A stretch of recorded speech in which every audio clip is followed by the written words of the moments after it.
क्या गंडापुर साहब फारग हो रहे हैं और अब वो चीफ मिनिस्टर नहीं रह सकेंगे, ये हम आपको आज के व्लॉग में बताएंगे। और वर्कर्स अपनी क़यादत से नाराज़ हैं और उन्होंने ऐलान कर दिया है कि अब हम आइंदा किसी धरने में, किसी एहतजाज में, किसी जलसे जुलूस में शरीक नहीं होंगे।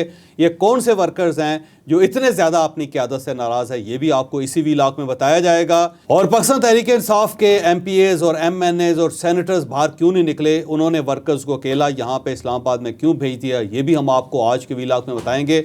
और क्या गवर्नमेंट नाकाम हो चुकी है, मुकम्मल तौर पे नाकाम हो गई है, क्योंकि इतनी पुलिस लगी, इतनी फ़ौज लगी, इतनी रेंजर्स आई, लेकिन इसके बावजूद गंडापुर इस्लामाबाद पहुंच गए। तो क्या इसे गवर्नमेंट की नाकामी समझा जाए, ये भी आपको इसी व्लॉग में बताया जाएगा। लेकिन व्लॉग की तरफ जाने से पहले मेरी आपसे रिक्वेस्ट है कि चैनल को सब्सक्राइब ज़रूर कीजिएगा और ये जो बेल आइकन है उसको ज़रूर प्रेस करें ताकि नोटिफिकेशन आपको मिलता रहे। और माशाल्लाह हम 4.5 लाख का हदफ अबूर कर चुके हैं। अब हमने अगले 50,000 मज़ीद सब्सक्राइबर लेने हैं और उसके बाद हम 500,000 हो जाएंगे। मुझे उम्मीद है कि अक्टूबर के इस महीने में हमें मज़ीद 50,000 लोग ज्वाइन कर लेंगे। और इसी तरह इस व्लॉग के आखिर में आपका सवाल और आपका इशू वो भी हम डिस्कस करें।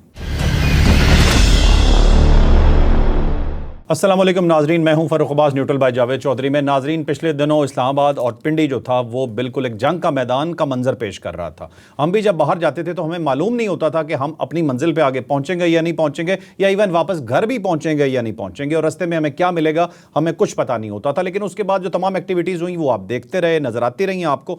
अभी जो चीज़ें मंजर आम पे आ रही हैं वो इतनी अजीब हैं कि हम आपको इसमें क्या बताएं। चौधरी साहब के व्लॉग और हमारे लाइव ट्रांसमिशन आपने साथ साथ देखी, आइंदा भी इसी तरह से देखिएगा, आपको अपडेट्स भी इसमें मिलती रहेंगी।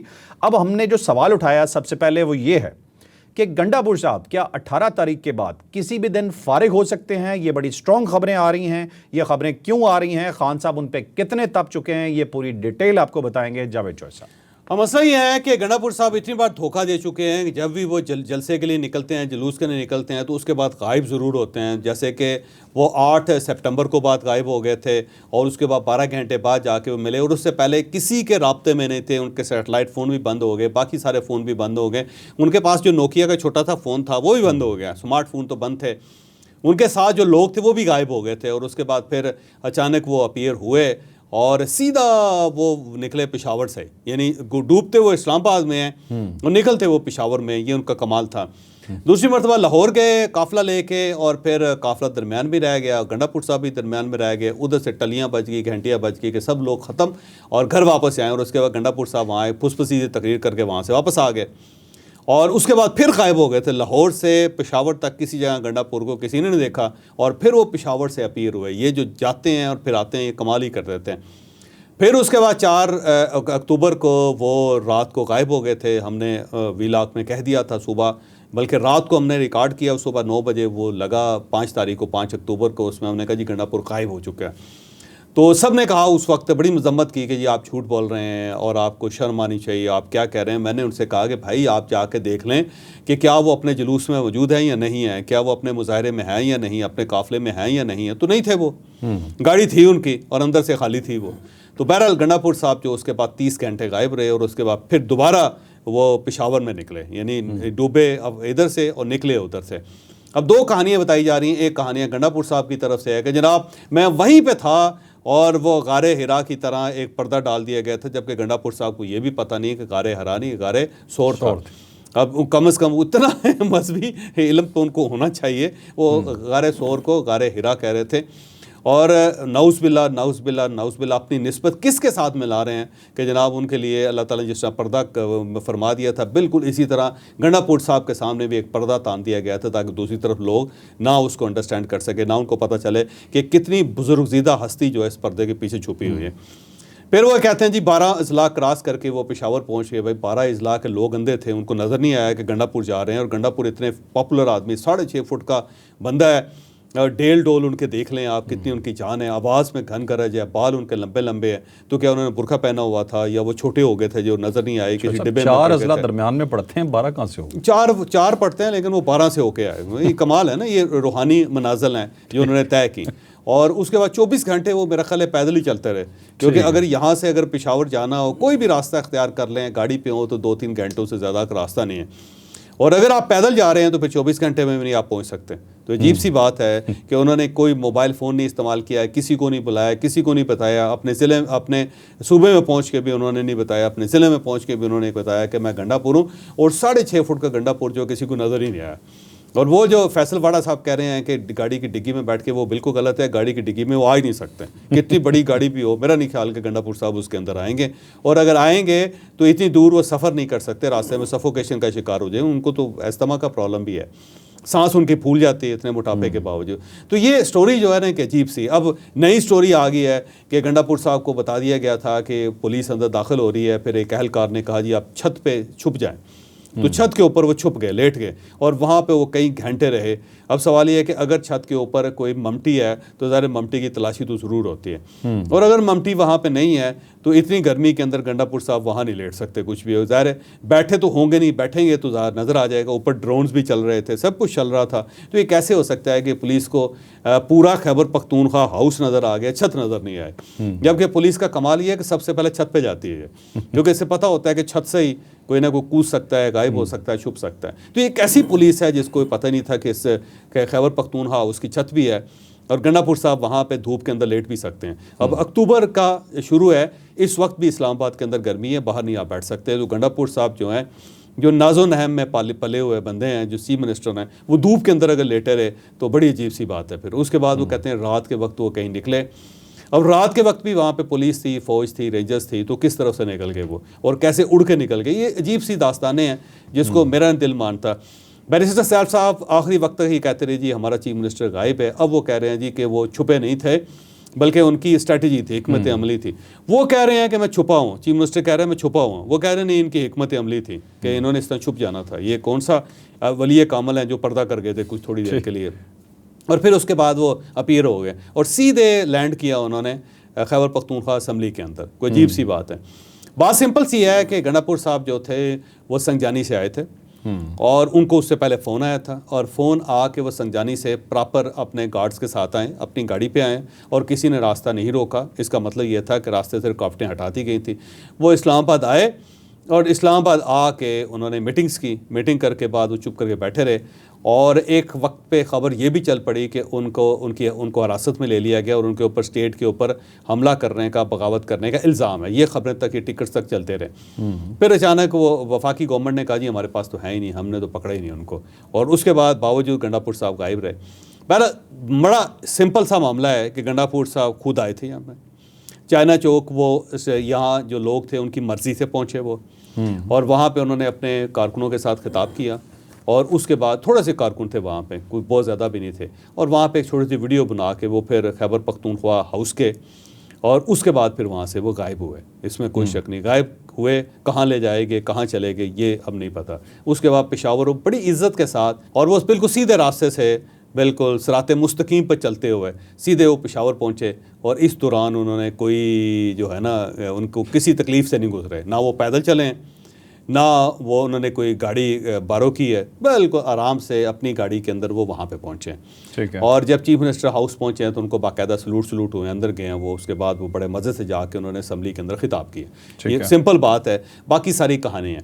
अब अगला सवाल ये है कि क्या गंडापुर साहब जो हैं उनकी बार बार की रुपोशी जो है, क्या इमरान खान साहब उसका नोटिस लेंगे? मुझे लगता है कि इस बार नोटिस होगा, क्योंकि पिछली बार 2 बार वो कहानी करके निकल गए। अब इमरान खान साहब को एक लंबी कहानी सुनाते हैं वो, और इमरान खान साहब उस बात पे खुश हो जाते हैं, और साथ ये बताते हैं कि जो बाकी लोग हैं वो कुछ नहीं कर रहे, और सिर्फ मुझे उन्होंने आगे लगाया। मुझे जो कहते हैं, मैं तो अपनी चीफ मिनिस्ट्री पे लात मारने के लिए तैयार हूँ। ये सब कुछ आपकी अमानत है, मेरे कायद आप फरमाएँ तो सही, मैं इसको खबा जो पाऊँ है वो मारूँगा, सजा भी नहीं मारूँगा, और मार के निकल जाऊँगा, आप हुक्म करें, और आपके लिए जान भी हाजिर है। और ख़ान को वो शीशे में उतार लेते हैं, और ख़ान जो है ना फिर मुतमईन हो जाते हैं। लेकिन इस बार मुझे लगता है कि इमरान खान साहब जो है ना उनसे पूछेंगे ज़रूर कि जनाब ये हो क्या रहा है, और आप कहाँ गायब हो जाते हैं, और कुछ ना कुछ वो कहानी सुनाने की कोशिश करेंगे। लेकिन मेरा ख्याल है इस बार वार्निंग उनको तगड़ी दी जाएगी। अब क्या उनकी चीफ मिनिस्ट्री बदल रही है? मेरा नहीं ख्याल कि चीफ मिनिस्ट्री उनकी जाएगी, अभी नहीं जाएगी, वो किसी टाइम पे जाएगी। वो जब वक्त आएगा तो वो सबको पता चल जाएगा कि वाकई ये हो रहा है, और वो वक्त उस वक्त आएगा जब इमरान खान इनसे मिलने से इनकार करते हैं। तो उसका बड़ा साइन है सिंपल सा कि जब गंडापुर साहब बार बार कहेंगे जी मैं उनसे मिलना चाहता हूँ, इमरान खान साहब कहेंगे ना मैंने इससे नहीं मिलना, जिस दिन वो ये कहेंगे ना उस दिन आप समझें कि खैबर पख्तूनख्वा असम्बली के अंदर तब्दीली आ रही है। ठीक है। और इस बार जो तब्दीली आएगी वो इमरान खान साहब एक सेंसिबल आदमी लेके आएंगे जो वहाँ पे सूबे में काम कर सके। वो उन्हें अंदाज़ा हो गया कि अब इसका कोई फ़ायदा नहीं है कि जो हम बहरान पैदा कर रहे हैं उससे हम खैबर पख्तूनख्वा से अपनी जो अक्सरियत है वो खो देंगे। तो पार्टी को बचाने के लिए अब वो एक सेंसिबल चीफ मिनिस्टर वहाँ पे लेके जो बाकायदा काम करेगा ताकि वहाँ पे अपने मामलात को सेटल कर सके। चौधरी साहब अगली स्टोरी पे जाने से पहले ज़रा एक चीज़ आपसे पूछते हैं और आपने बतानी है। आपने कुछ देर पहले बता दिया था कि गंडापुर साहब गायब हो रहे हैं, वो गायब हो गया 10 घंटे पहले 10 घंटे पहले 10 घंटे बताया था गायब हो गए हैं, हो नहीं रहे, वो गायब हो गया उसके बाद। ठीक है, किसका फ़ोन आया था, कहाँ थे वो देखिए सिंपल सी बात है, अपने जलसे के अंदर थे अपने वहाँ पे और सिग्नल वहाँ पे बंद थे, सेटेलाइट फ़ोन उनके पास था, उनके सेटेलाइट फ़ोन पे भी उनको फ़ोन आया था, सिंपल सी बात है। ठीक है। और जब फ़ोन आया तो उसके बाद बस उन्होंने वहाँ पे शोर शराबा किया, तकरीर की एक, और वहाँ पे शेलिंग हो रही थी, धुआं धुआं निकला हुआ था, गाड़ी उनकी साइड पे खड़ी हुई थी, जो मेन गाड़ी थी वो वहीं पे थी दरमियान में। उन्होंने 3-4 अपने गार्ड्स को इशारा किया और उसके बाद एक धुआंधार तकरीर करके सबको कहा कि निकलो आगे, आगे चलो, आगे चलो। ऐसे लग रहा था जब सबको आगे लेके जा रहे हैं और धुएं में से वो गायब हो गए। अच्छा, आप भी कह रहे हैं गायब हो गया, कहाँ गए ये मिस्ट्री रहेगी। ठीक है, चले जी। कहाँ गए जो है सिर्फ 2 बंदों को ही पता है, एक उनको पता है जिन्होंने बुलाया है, दूसरे गंडापुर साहब को पता है कि कहाँ गया। पता आपको भी है और नहीं ऐसे सुनी सुनाई बातें यार। अच्छा ठीक है ठीक है ठीक है, मान लेते हैं जी, मान लेते हैं। ठीक है, अगली स्टोरी की तरफ चलते हैं जी। पीटीआई के वर्कर्स शदीद नाराज़ हैं जी इस वक्त अपनी लीडरशिप से। आप अहमद फराद साहब की बहुत सी ऑडियोज और वीडियोज़ आ रही हैं, वो शदीद तनकीद कर रहे हैं और इवन के आगे से उनकी लीडरशिप उन्हें गालियाँ दे रही है। इसी तरह से आलिया हमजा साहिबा की एक ऑडियो कॉल चली है जिसपे उन्होंने बताया है जी कि कोई लीडर बाहर नहीं आया, कोई यूसी से बाहर नहीं आया, तो उन्होंने भी बड़ी शदीद तनकीद की अपनी लीडरशिप पे। इसी तरह से कारकुनान की फुटेजेस सामने आई, शॉट सामने आए, वो पाक फौज जिंदाबाद के नारे लगा रहे थे और वो कह रहे थे कि हम दोबारा ऐसे नहीं आएंगे, हमें पिटवाने के लिए आपने यहाँ पे छोड़ दिया, लेकिन खुद तमाम लीडरशिप गायब हो गई। कोई स्ट्रेटजी के नाम पे, कोई रूहानियत या गायब होने के नाम पे बस हो गए, लेकिन पीछे कौन फंसा रह गया? सिर्फ और सिर्फ वर्कर। ये पूरी स्टोरी लेके जाते हैं हम जावेद चौधरी साहब के पास। चौधरी साहब, क्या अब वर्कर वाकई नहीं निकलेगा? ये जो एहतजाज था ये पूरे पाकिस्तान के लिए थे। कॉल इमरान खान साहब ने पूरे पाकिस्तान को दी थी, उन्होंने कहा पूरे पाकिस्तान से लोग निकलें, लेकिन बदकिस्मती से सिर्फ खैबर पख्तूनख्वा से निकले। यानी ये 99% जो धरना था या जो एहतजाज था ये खैबर पख्तूनख्वा की बेस पे था। रावलपिंडी से लोग नहीं निकले, इस्लामाबाद से लोग नहीं निकले, लाहौर से लोग नहीं निकले, यानी पूरे पंजाब से लोग नहीं निकले, और बलूचिस्तान से लोग नहीं निकले, कराची से, सिंध से लोग नहीं निकले। तो इसको जो इमरान खान साहब कह रहे थे ना पूरा पाकिस्तान बाहर आएगा और ये हम गुलामी का तोड़ देंगे और हम आज़ाद हो जाएंगे, तो ये तो मिथ टूट गई कि अब पूरा पाकिस्तान इमरान खान साहब के साथ नहीं है।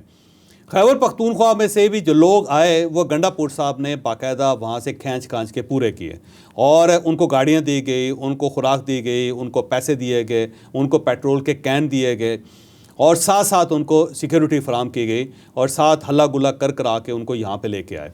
लिहाजा ये कहा जाए ना कि पूरे पाकिस्तान का एहतजाज था, तो पूरे पाकिस्तान का एहतजाज नहीं था, ये सिर्फ खैबर पख्तूनख्वा के लोगों का एहतजाज था। और वो भी को बहुत ज़्यादा लोग नहीं है, ज़्यादा 4 या 5 हज़ार लोग थे, इससे ज़्यादा नहीं थे वो। ये जो कहा जाता है ना कि लाखों लोग निकला है, लाखों लोग कोई नहीं थे, 4-5 हज़ार से ज़्यादा नहीं थे। और इस्लामाबाद के भी अंदर भी मुख्तलिफ टाइम के अंदर भी अगर आप देखें 1000, 1200, 2000, 2500 से ज़्यादा लोग यहाँ पे भी शारे दस्तूर के ऊपर या जो ब्लू एरिया उसके अंदर नहीं थे। मैं चौधरी साहब यहाँ पे गर्ज करता चलूँ, जिस वक्त गंडापुर साहब वहाँ आए हैं उससे 1 घंटा पहले सेम शाहराज से मैं गुजरा हूँ, मैं उसकी फुटेज दरमियान में लगा दूंगा। चंद एक लोग कंटेनर पे खड़े हुए हैं जिनकी हार्डली तादाद 30-40 होगी और ब्लू एरिया के दूसरे एंड पे भी इतने ही लोग खड़े हुए हैं। केपी के लोग आने से पहले टोटल स्ट्रेंथ जो ब्लू एरिया या डी चौक के अंदर या चाइना चौक पे मौजूद थी वो 100 से ऊपर लोग नहीं थे। ठीक, अब मसला ये है कि जो खैबर पख्तूनख्वा से लोग आए और वो लोग ये तक नहीं जानते थे कि डी चौक क्या है, वो ये नहीं जानते थे कि रेड जोन क्या है, वो ये नहीं जानते थे कि इस्लामाबाद किस चीज़ को कहते हैं, वो ये नहीं जानते थे कि हम यहाँ पे क्यों धरना देना आए, वो ये नहीं जानते थे कि हमने यहाँ पे करना क्या है। और जो अब लोग गिरफ्तार हुए हैं, जो वो बयानात रिकॉर्ड करवा रहे हैं, उससे तो यही पता चलता है कि वो इनोसेंस में मारे गए। बस उन्हें कहा जी चलें इंकलाब आ रहा है। अब उनको नहीं पता था कि इंकलाब किस चीज़ के साथ लगा के खाने वाली चीज़ है। बस वो मासूम से लोग थे और पश्तो स्पीकिंग थे, उनको बुला के यहाँ पर वो ले आए। अच्छा, वो आ गए।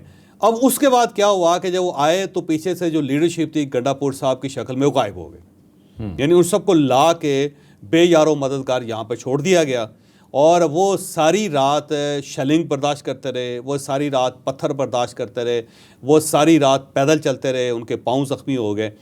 और उसके बाद जब स्टेट ने क्रैकडाउन किया उनके ऊपर तो वो गिरफ़्तार हो गए, वो उनको बाकायदा जेलों में फेंक दिया गया, उनको थानों में ले जाया गया, उनके ऊपर दहशतगर्दी के पर्चे हो गए और पीछे से जो क़यादत थी वो गायब हो गई। गंडापुर साहब जो 30 घंटे मिले ही नहीं किसी को। और खैबर पख्तूनख्वा जो गवर्नमेंट थी वो उससे भी उसका कोई पुरसाने हाल नहीं था, किसी ने कुछ नहीं पूछा कि आप लोगों के साथ क्या हुआ। इस वक्त भी सूरत हाल ये है कि वो जो गरीब लोग इस वक्त गिरफ़्तार हुए हैं उनके लिए कोई वकील दस्तयाब नहीं, पार्टी उनको अबेंडन कर चुकी है, पार्टी उनको तस्लीम करने मानने से साफ इंकारी है, कोई एक शख्स थाने में उनसे मुलाकात करने के लिए नहीं आया और वो अब बैठ के गंडापुर साहब को और पूरी पीटीआई गवर्नमेंट को वहाँ पे गालियाँ दे रहे हैं और उनके ऊपर वो भेज रहे हैं जो अमूमन ऐसे मौके पे भेजी जाती है और साथ ही वो उनकी फुटेजेस बन रही हैं और साथ वो पाक फ़ौज जिंदाबाद के नारे लगा रहे हैं। और पाक फ़ौज जिंदाबाद के नारे इसलिए लगा रहे हैं कि उनको खाना पाक फ़ौज दे रही है, पानी पाक फ़ौज दे रही है, रहने की जगह पाक फ़ौज ने दी हुई है और साथ साथ उनको तसल्ली भी दे रहे हैं कि कोई ऐसा इशू नहीं, आप गरीब लोग हैं, हम आपको छुड़वा भी देंगे, ठीक है। और उनका केस भी अब पाक फ़ौज ही लड़ेगी उनके हक़ में।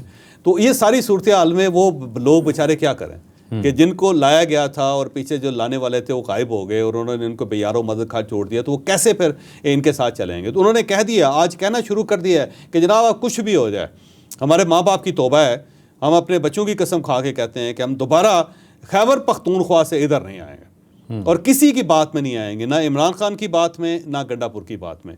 और ये जो मैसेज है बड़ी तेज़ी से फैल रहा है। दूसरा, ये 10 साल जो पीछे पाकिस्तान में गुजरे हैं, जितने पढ़े लिखे लोग थे इमरान खान साहब के साथ वो सारे साथ इनका छोड़ गए हैं। अब देख लें, वो शुरू में जो फैमिलीज़ आती होती थी वो कहाँ हैं, ये शुरू में जो बुज़ुर्ग आते थे वो कहाँ हैं, जो ख़वातीन अपने घर में खामदों से लड़ के आ जाती थी वो कहाँ हैं, जो बच्चियाँ तालीम छोड़ के यहाँ पे आ जाती थी वो कहाँ हैं, या वो नौजवान अपने रोज़गार को लात मार के यहाँ आ जाते थे इक़लाब के लिए, वो कहाँ हैं। तो वो सारे लोग जो पढ़े लिखे थे, जिस पार्टी को पढ़े लिखे लोगों की पार्टी कहते हैं, वो सारे गायब हो गए। उन्होंने ये कह दिया है कि जनाब जब वोट की बारी आएगी तो हम आपको वोट दे देंगे, लेकिन सड़कों पे हम आपके नाम पे जलील नहीं हो सकते। तो वो पंजाब छोड़ गया, सिंध छोड़ गया, बलूचिस्तान पहले छोड़ गया था उनको। अब खैबर पख्तूनख्वा के अंदर जो लोग इनके साथ आ रहे थे, अब उन्हें इतनी बार डिच कर दिया गया है कि अब वो लोग भी आने से इंकारी हैं। तो ये ज़हन में रखिएगा कि अगर अब गंडापुर साहब अनाउंसमेंट करेंगे तो गंडापुर साहब के साथ बंदा कोई नहीं आएगा। उसकी वजह यह है कि गंडापुर साहब हर बार गायब हो जाते हैं और कारकुन वहाँ पे सड़कों पे ख्वार होते रहते हैं। देखें, लाहौर में जो कारकुनों को लेके गए, वापसी पे उनकी बड़ी बुरी हालत थी, उनको वहाँ छोड़ के आ गए, ठीक है, तो अपनी गाड़ी लियो गायब। तो चौधरी साहब, अगर हम ये कहें कि ये वाला एहतजाज बजाय गवर्नमेंट को डंड डालने के पीटीआई की सियासत को डंड डाल गया तो बात ठीक होगी। अब देखिए, पीटीआई का क्राइसिस ये है कि उसको बाहर से भी मार पड़ रही है, अंदर से भी मार पड़ रही है। अब उनकी क़यादत का बहुत बड़ा बहरान पैदा हो गया कि लीड किसने करना। अब देखें ना, इस सारी मूवमेंट, बल्कि लाहौर वाली जो जलसा था वो, और जो यहाँ पे संजानी में जलसा हो वो, उमर अयूब साहब कहाँ थे उसमें, कोई भी नजर या गौहर खान साहब कहाँ पे थे। गौहर खान साहब तो गवर्नमेंट को ये कह रहे थे, यकीन दिलवा रहे थे कि शंघाई तामन तंजीम का जब तक मीटिंग होती रहेगी हम किसी किस्म का प्रोटेस्ट लॉन्च नहीं करेंगे। वो तो बाकायदा इनको क्लीन चिट दे रहे थे, ठीक है। तो वो तो गायब हैं, तो सारी पार्टी गायब है। और बाकी सब लोग जो है ना, वो आगे चल के हम बात भी करेंगे, वो सब अपने अपने खेतों में बैठ के वहाँ से वीडियोस बना रहे हैं और कह रहे हैं चल भी चढ़ जाओ भाई, तुम फांसी चढ़ जाओ सब लोग, तुम पैंटा खाओ, हैं तुम इंकलाब जब ले आओगे तो हम आ जाएंगे अपनी गाड़ी पे बैठ कर। ठीक है, नेक्स्ट स्टोरी की तरफ फिर आ जाते हैं। सेम हमारी स्टोरी है कि कोई एमएनए, कोई एमपीए, कोई सेनेटर, कोई बड़ा लीडर बाहर नहीं आया और जो बैठ के ट्वीट भी कर रहे हैं लीडरान, जो खुद अपनी गिरफ्तारी नहीं दे रहे, वो कारकुनान की गिरफ्तारी करवा रहे हैं यहाँ पे। तो ये पूरी स्टोरी चौधरी साहब की तरफ लेके चलते हैं कि ये पूरी लीडरशिप क्यों गायब हो गई और क्यों उन्होंने अपने ही वर्कर्स के साथ ये सलूक किया। अच्छा, शानदाना गुलजार साहबा की इस पे वीडियो बड़ी मज़ेदार है। वो ये कह रही हैं कि जी हम सब स्वाबी तक आपका साथ देंगे और उसके बाद हम वहाँ से वापस चले जाएंगे अपने घरों में और आपने आगे जाना है। वर्करों को कह रही हैं क्योंकि हमने फैसला किया है कि जो इलेक्टेड लोग हैं वो इससे आगे स्वाबी से आगे नहीं जाएंगे। अब ये कौन सा इंकलाब है जो सिर्फ आम आदमी ने लेके आना है, मस्कीन आदमी ने लेके आना है, जो 200 रुपये का दिहाड़ीदार है, जो 500 रुपये का दिहाड़ीदार है, जो छोटा मजदूर आदमी है, सिर्फ उसे हाँक के आप इस्लामाबाद ला रहे हैं और ख़ुद जो है इंकलाब के अंदर पाँव नहीं रख रहे और वहाँ से पीछे हट रहे हैं आप, जबकि कह रहे हैं कि पाकिस्तान बदल रहा है, नया पाकिस्तान बन रहा है और ग़ुलामी की सारी ज़ंजीरें तोड़नी है। तो ग़ुलामी की ज़ंजीरें सिर्फ आम आदमी ने तोड़नी है, आप लोगों ने ग़ुलामी की ज़ंजीरें पहन कर रखनी है। भाई अगर आपको इतना बड़ा इंकलाब चढ़ा हुआ है तो ख़ुद तशरीफ़ लाए ना यहाँ पर, क्यों नहीं आ रहे यहाँ पर। अब शेख वकास अकरम साहब जो हैं, मैं उनका बड़ा एहतराम करता हूँ, बड़े मोअज़्ज़ज़ आदमी और बड़े सेंसेबल ख़ानदानी आदमी जिसको कहते हैं ना, वो भी, लेकिन वो भी पार्टी के अंदर आके मेरा ख्याल है उनकी मत को भी वही हुआ है जो बाकी सबकी हो गया। तो वो अपने खेत में खड़े होकर ना वहाँ से दिन के वक्त बना के कहते हैं कि ये इंकलाब है, आपने हर सूरत जाना है, पीछे नहीं हटना, खून देना पड़े तो खून दें, और वहाँ बैठ के ना झंग में वो लोगों को कह रहे हैं। बाकी सब लोग भी देखें, वो पीछे से बैठ के ना वहाँ से इंकलाब जिंदाबाद के नारे लगा रहे हैं, बाकी सबको कह रहे हैं आप जाएँ आगे। और अब मसला ये है कि भाई झंग से कितने लोगों को आपने बाहर निकाला है। मसला आप आलिया हमजा को देख लें, वो क्या कह रही हैं, वो कह रही हैं जी मैं लाहौर में निकली हूँ, मुझे किसी जगह को बंदा ही नहीं नज़र आया, ना यहाँ पे कोई MPA नज़र आया, ना हमारी कोई क़यादत नज़र आई, ना कोई यहाँ पे बंदा नज़र आया। अगर मुझे कहते तो इससे ज़्यादा बंदे मैं अपने हल्के से निकाल लेते। उन्होंने कहा जी मैं खुद ग्राउंड पे गई हूँ ताकि सूरत हाल देख सकूँ, उनकी ऑडियो आप सुन लें। बिल्कुल। तो अब लाहौर के अंदर जहाँ पे अपोजिशन लीडर है इनका, जहाँ पे ठीक ठाक इनकी सीटें हैं, तो वो कहाँ चले गए सारे लोग। तो मसला सिर्फ ये है कि जो MPAs हैं, MNAs हैं, सेनेटर्स हैं, ये सब थक चुके हैं। और थकने के बाद उन्होंने फैसला किया है कि ना हमने कोई जान देनी, ना हमने कोई डंडा खाना है, ना हमने शेलिंग बर्दाश्त कर रहे हैं। बस ये है कि इमरान खान साहब की आंखों में धूल झोंकते रहें और कहते रहें जी कि बस हम बड़ी एफर्ट कर रहे हैं। एक तस्वीर बनाएं और एक खौफनाक किस्म का बयान जारी करें जिसमें आप फटियाँ तोड़ रहे हैं और इमरान खान साहब को दिखा देंगे, देखें जी हमने ये ट्वीट कर दी थी, और खान साहब देखें कि इंकलाब की ट्वीट उन्होंने कर दी है, तो बहुत अच्छा, ज़बरदस्त, क्या बात है। जैसे कि आज स्वाति साहब ने जाके उनको बताया ना जी कि जब सुप्रीम कोर्ट ऑफ पाकिस्तान के सामने वकला ने हड़ताल की थी तो मैंने उनको लीड किया, तो उस पर उन्होंने खान साहब ने पूछा, बताया कि मैंने हाँ अखबार में देख लिया था जितना लीड किया आपने, जितने के लोग वहाँ पे। तो ये सब कहानीबाज हैं, ये सब कहानी कर रहे हैं। और जब ज़्यादा इमरान खान को मुतमईन करना हो तो किसी टॉक शो में जाके किसी को गाली दे देते हैं, टकरा जाते हैं, थप्पड़ मार देते हैं किसी को मरवत की तरह, और या फिर अपनी गिरफ्तारी दे देते हैं। गिरफ्तारी दे के जेल जाके वहाँ पे इमरान खान से मुलाकातें करके इज़हार हमदर्दी उनसे करवा के तबकी लगा के बाहर आ जाते हैं, और उसके बाद फिर वही कहानी। तो ये सारे जो है ना, अब ये सारे चूरी खाने वाले मजनू हैं, इनमें से कोई इंकलाबी नहीं है, सब इमरान खान को धोखा दे रहे हैं, और ना ही ये चाहते हैं कि इमरान खान बाहर आए, क्योंकि इमरान खान बाहर आएगा तो इन सबको हाँकेगा, कहेगा जाओ यार जाके करो, तो इन्होंने करना तो कुछ है नहीं। तो इसलिए कहते हैं कि आप वहाँ रहें, हम यहाँ रहते हैं, आप वहाँ खुश रहें, हम यहाँ पे खुश रहते हैं। तो ये कहानी है। तो अब ये सारी कहानी कर रहे हैं जी, हमें ये बताया गया था कि आपने नहीं जाना कि कहीं ऐसा ना हो कि गवर्नमेंट जो है वो तरमीम पास करवा ले। भाई मसला ये है, तरमीम तो उन्होंने पास करवा लेनी है, फिर वो ये कह रहे हैं कि कहीं ऐसा ना हो कि आपको गिरफ्तार करके वो मुनारफ़ करवा लें पार्टी से और आपका वोट जो है ना अपने पास डलवा दें तरमीम के लिए। भाई आप तो बड़े ज़बरदस्त लोग हैं, आप तो सुकरात हैं, आपने तो जहर का प्याला पीना है। आप क्यों लिफ्ट जाएंगे गवर्नमेंट के सामने, आप क्यों गवर्नमेंट की बात मानेंगे? तो अजीब सी बात है ना, स्टील के बने हुए लोग हैं और साथ उन्हें यकीन नहीं है कि गवर्नमेंट जब पकड़ेगी तो हम इनकार कर सकेंगे गवर्नमेंट को। ये अजीब सा कन्फ्यूजन है। दूसरी बात यह है कि जिन जिन लोगों को गवर्नमेंट ने तोड़ना है वो तो है ही गवर्नमेंट के पास पहले से, वो तो गायब है, ये खुद कह रहे हैं कि गायब हैं वो। तो ये मेरा ख्याल है सब बहानेबाजी है, ये आगे नहीं आना चाहते, मार नहीं खाना चाहते। अच्छा, मतलब चौधरी साहब, खान साहब के बाहर आने से गवर्नमेंट से ज़्यादा उनके अपने लोग डरते हैं, अपने लोग डरते हैं। ठीक है, अब चलते हैं जी नेक्स्ट स्टोरी पे। नाज़रीन, जब भी कोई मैच होता है, दो टीमें आपस में खेलती हैं तो एक कोई जीतती है और एक कोई हारती है। ये पहला मैच हुआ है ये एहतजाज वाला कि जिसके अंदर दोनों ही टीमें हारी हुई महसूस हो रही हैं, ना PTI जीती है ना ही गवर्नमेंट जीती है। यही सवाल लेके जाते हैं जावेद चौधरी साहब की तरफ कि क्या हुकूमत बुरी तरह से इस एहतजाज को नाकाम करने में नाकाम हो गई है? क्या कहेंगे चौधरी साहब? तो ये स्टेट का फेलियर है। उसकी वजह यह है कि पिछले 10 साल से यहाँ पे एहतजाज हो रहे हैं इस्लामाबाद के अंदर, और गवर्नमेंट के पास सिर्फ दो ही ऑप्शंस होते हैं कि TLP आ जाए या इमरान खान साहब की पार्टी आ जाए या फिर यहाँ पे मौलाना फजलुर रहमान साहब आ जाएं। दो ही काम है इनके पास के कंटेनर लगा दें और मोबाइल फ़ोन के सिग्नल बंद कर दें। अब तो वैसे वाईफाई भी बंद कर देते हैं सारे, कि आप इंटरनेट बंद कर दें, आप मोबाइल फ़ोन के सिग्नल बंद कर दें और आप कंटेनर्स लगा दें। ऐसा लगता है कोई 4000 कंटेनर्स इनके पास हैं, या ये दाएं बाएं चलते फिरते जो कंटेनर्स हैं उनको पकड़ के वहाँ पे रख देते हैं और रोते पीटते रहते हैं लोग कि भाई हमारा कंटेनर दे दें, हमारा नुकसान हो रहा है। तो ये बस इनके पास यही ऑप्शन है, इसके अलावा कोई ऑप्शन नहीं है। 10 साल में कम से कम कोई ऐसा मैकेनिज़्म ही डेवलप कर लेते कि इस किस्म का एहतजाज हो तो वो कामयाब ही ना हो। आप यकीन करें कि आज से 25 साल पहले मैंने इंग्लैंड के अंदर एक एहतजाज देखा था, क्या मज़ेदार उन्होंने काम किया था। वो लोग आ रहे थे जी, उससे पहले एक गाड़ी आई, सिंपल सी एक गाड़ी आई, जैसे लुक डालने वाली गाड़ी नहीं होती जो सड़कों के ऊपर, वैसी गाड़ी आई पुलिस की, और उसमें एक केमिकल था। उन्होंने इस तरह किया कि स्प्रे कर दिया सड़क के ऊपर उस केमिकल का, और उसके बाद चली गई गाड़ी। अब जो भी उसके ऊपर पाँव रखता था ना वो स्लिप हो जाता था। यानी कोई गाड़ी उसके ऊपर आती थी स्लिप हो जाती थी, साथ दीवार के साथ ठा करके लगती थी। मोटरसाइकिल आता ठा करके लगता था, बंदा पाँव रखता था तो 1 किलोमीटर तक घिसटता चला जाता था और पूरी सड़क के ऊपर उन्होंने बिछाया हुआ था। और उसके बाद सारे लोग जो आए वो सामने खड़े होकर बाद नारे लगाते रहे, कोई सड़क के ऊपर आया नहीं। और दूसरी साइड पे कुछ 10-15-20 पुलिस वाले खड़े थे, कहते आ जाओ। यानी 25 साल पहले मैंने देखा था ये। ठीक है। और उसके बाद वो सारे जो प्रोटेस्टर थे वो बेचारे मस्कीन थे, वो थोड़ा वो नारे लगा के वहाँ पे पाँव रखता था, स्लिप होता था, गिरता था, उठता था, कपड़े झाड़ता था, वापस चला जाता। चले गए वापस।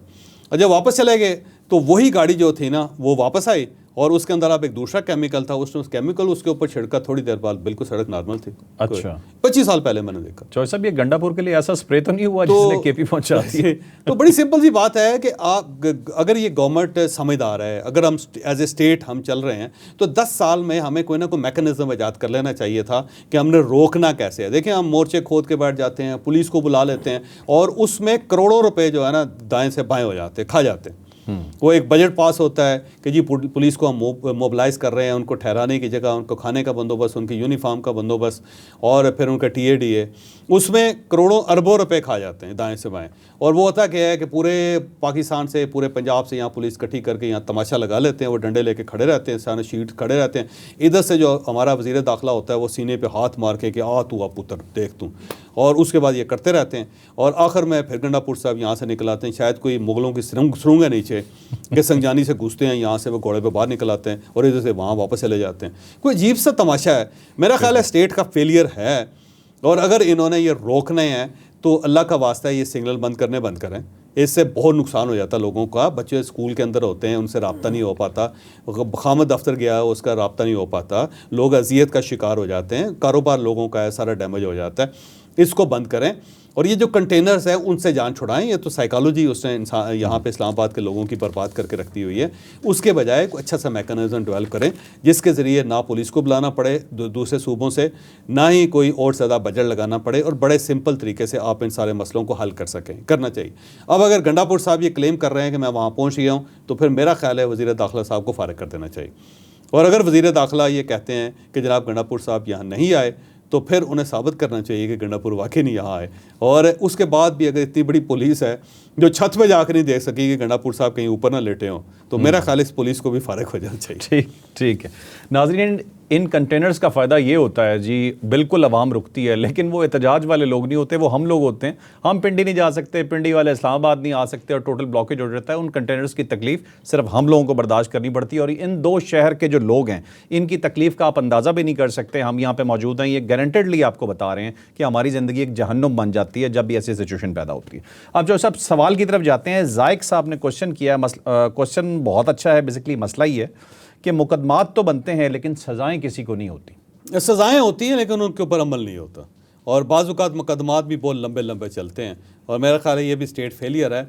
इंग्लैंड के अंदर या दूसरी जो वेस्टर्न वर्ल्ड है उसके अंदर ये होता है कि जब आप किसी के ऊपर केस करते हैं और अगर आप केस हार जाते हैं तो आपको जुर्माना होता है। लिहाजा लोग वहाँ पे अननेसेसरली केस नहीं करते क्योंकि उनको जुर्माना भी होता है और जो केस की सारी कीमत होती है वो भी उनको अदा करनी पड़ती है। तो यहाँ पे भी आपको ये फ़ैसला करना पड़ेगा कि जो अननेसेसरली केसेस हैं उनका तदारक होना चाहिए, रोकना चाहिए। यहाँ पे कोई शख्स भी एप्लीकेशन दे के किसी के ऊपर भी कत्ल का इल्ज़ाम लगा के उसको पूरी ज़िंदगी अदालतों के अंदर घसीट सकता है, जो मेरा ख्याल है बड़ा जुल्म है। स्टेट ना इस अखराजात को, इस प्रेशर को बर्दाश्त कर सकती है, ना आम आदमी बर्दाश्त कर सकता है। तो हमें जो कानून है उसके अंदर अमेंडमेंट्स करनी चाहिए ताकि ये मामला ख़त्म हो। अब मुझे अगर आप पसंद नहीं तो मैं आपके ख़िलाफ़ केस कर दूँगा। अगर आप अरबों रुपए की इमारत बना रहे हैं, कोई आदमी 15 रुपये का स्टे ऑर्डर लेके आ जाएगा, आपकी जो बिल्डिंग है, आपका जो अपॉर्चुनिटी है, बिजनेस अपॉर्चुनिटी, वो सारी खूह खाते पड़ जाएगी। तो ये ख़त्म होना चाहिए। लेकिन चौधरी साहब, ये जो अभी स्टेट मुकदमात बनाती है मुजाहिरीन के खिलाफ, इस पर भी कुछ नहीं होता। इस पर भी कुछ नहीं होता ये, क्योंकि स्टेट भी सीरियस नहीं होती। उन्होंने उससे मुकदमा इसलिए नहीं बनाना होता कि इनको सजा होनी है, वो इनको जलील करने के लिए होता है सर। ठीक है। अब गंडापुर साहब ने 400 केस हैं, अब 400 केसेस रोज़ाना चल रहे हैं, एक उधर जा रहे हैं, फिर उधर जा रहे हैं, फिर उधर। ये बेसिकली इंगेज करते हैं, और ये गोरे ने बनाया था कि किसी को इंगेज करें ताकि वो थक जाए। तो ये बेसिकली थकाने और जलील करने का ऑप्शन है, और इसके अलावा सज़ा देना मकसद ही नहीं है इसमें। ठीक है नाज़रीन, आपने आज का व्लॉग देखा। आज हमने कोशिश की कि पिछले 3-4 दिन में होने वाली जितनी भी रोदात थी उसके ऊपर एक कंप्लीट आपको तज्जिया दें। लाइक शेयर सब्सक्राइब करना नहीं भूलना। अब आपने हमें 5 लाख सब्सक्राइबर्स तक पहुँचाना है। इजाज़त दीजिए, अल्लाह हाफ़िज़।